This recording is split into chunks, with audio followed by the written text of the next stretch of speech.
O, kinakayod na namin. Sige, kuskus. Yan po yung pagkaskas ng paggawa ng kamoting suman. Ay, kamoting kahing suman. Tapos po, ito na po yung finished product namin. Piniga na ko na po ito siya. Piniga ko ng para matanggal yung katas. Ayan.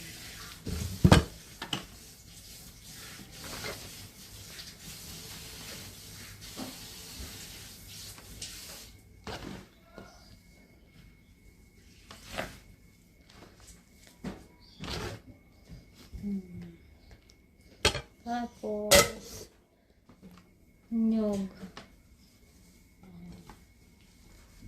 po yung nyog para po malasa. Diba? Ayan, pag halo-haluin lang.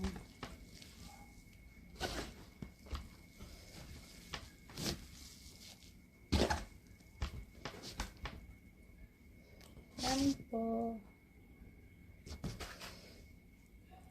Ito. Ilalagay na po namin siya sa dahon. Yan po yung dahon. Madami kaming kamuting kahoy, saging, tandaan ko pa mais, mga gulay dun sa bundok. Tapos meron kaming bahay sa bundok, meron din kaming bahay sa baryo kung tinatawag, dalawa bahay namin. Pag sa bundok kami, yun, madami kong tanim na gulay yung mama ko. Tsaka yung papa ko, madami silang tanim.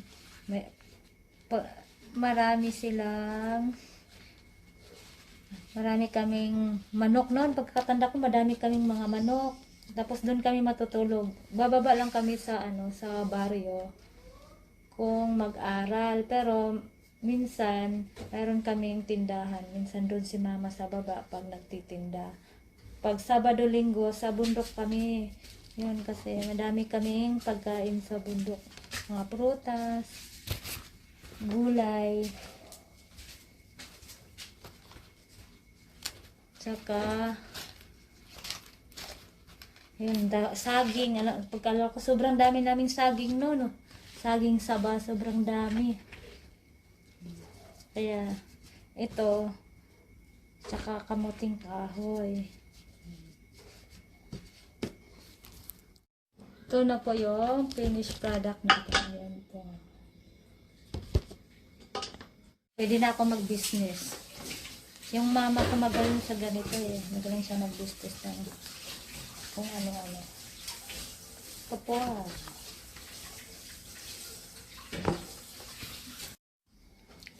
Yung ate ko magaling magluto noon, ganitong suman.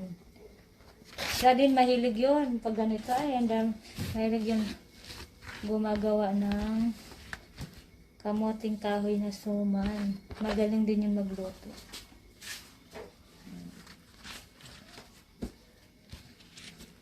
Yan. Baon na namin to sa school. Pag ganito. Yan. Ang na po natin sa kaldero. Yan po.